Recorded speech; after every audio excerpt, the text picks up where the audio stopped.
छिंदवाड़ा के परासिया थाना क्षेत्र में हुई हत्या और लूट की वारदात को अंजाम देने वाले 5 आरोपी को पुलिस ने गिरफ्तार किया है। यहां एक बहू ने अपने दूर के भतीजे के संग मिलकर सास को मौत के घाट उतरवा दिया था और लूट की वारदात को अंजाम देकर मौके से फरार हो गई थी। सूचना मिलती ही पुलिस मौके पर पहुंची और जांच पड़ताल शुरू की गई और सीसीटीवी फुटेज भी खंगाले गए। आरोपी को 48 घंटे के अंदर गिरफ्तार कर लिया गया है। पुलिस अधीक्षक नवोदिता गुप्ता ने मीडिया से चर्चा करते हुए कहा है कि 5 अगस्त को रात्र 10 बजे एक बुजुर्ग महिला की हत्या की सूचना मिली थी पुलिस को, जिसके बाद तत्काल एसडीओपी परासिया मौके पर पहुंचे और जांच पड़ताल शुरू की गई। और जांच पड़ताल में सामने आया है कि बहू ने ही अपने भतीजे के साथ मिलकर सास की हत्या की थी और लूट की वारदात को अंजाम दिया गया था। अब इस पूरे मामले में 5 आरोपी को पुलिस ने गिरफ्तार कर लिया है। परासिया थाने के अंतर्गत 5 अगस्त को रात्रि लगभग 9:30 से 10 के बीच एक बुजुर्ग महिला के मर्डर होने की खबर आई। तो तत्काल ही हमारे अनुविभागीय अधिकारी जो जितेंद्र हैं वो परासिया थाने के अंतर्गत उसी घर में पहुंचे और एसओसी पे देख करके जो तत्काल समझ में आया कि बड़े ही ब्रूटल तरीके से महिला को मर्डर कर दिया है किसी ने। बगल के ही घर में एक सीसीटीवी कैमरा लगा था, तो तुरंत ही टीम लग गई अपने पूरे काम में और कैमरे में देख करके कुछ संदिग्धों के बारे में जानकारी मिली। फिर अपनी टेक्निकल टीम और एक अपनी फिजिकल टीम जो आरोपियों को राउंड अप कर पाती पैरेलली हमने लॉन्च कर दी और विद इन 24 आवर समथिंग हम लोग किसी तरह से सभी आरोपियों के बारे में जानकारी इकट्ठा करके आज उन लोगों को हम अपनी कस्टडी में ले पाए हैं।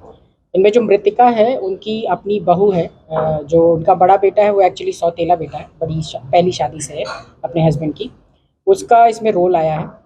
उसने जो है अपने भतीजे, कल्पना सनोडिया नाम है इनकी बहू का, इसने अपने भतीजे अभिषेक श्रीवास्तव के माध्यम से कुछ पैसे का लेन देन था इनका आपस में और बहुत सारी उधारियां इनने उठा रखी थी अपने बिजनेस को चलाने में।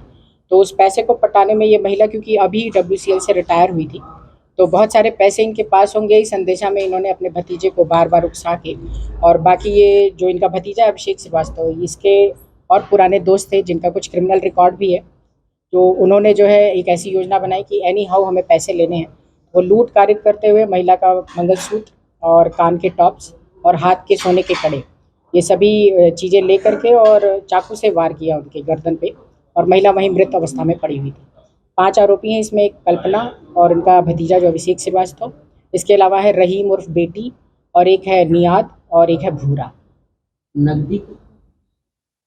नकदी तो मात्र 2000 रुपए हैं क्योंकि बाकी सामान इनको मिला नहीं है। अलमारियां वगैरह खुली थी, महिला के बदन पर ना तो पायल थे ना सोने के कड़े, तो वो देखते ही जैसे इनकी बेटी आई उन्होंने बताया कि पायल भी पहनती थी, ये सारी चीजें गायब थी।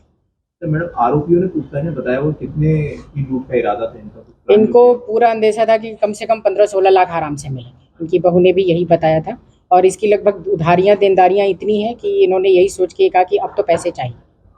सह आरोपी जो बनाए गए हैं उनमें भी कोई बॉन्डिंग हुई होगी ना? सह आरोपी दो भी और आरोपी हैं साथ में। तो ऐसा है, सोने के कड़े किसी के पास से मिले, मंगलसूत्र किसी के पास मिला, टॉप्स किसी के पास मिला, ये करके तुरंत भाग गए थे इधर उधर, तो इसलिए उनको राउंड अप किया और सारे सामान की जब्ती हो गई और जिस चाकू से वार किया था वो भी इनके बताए हुए रास्ते पर वहीं पर मिला।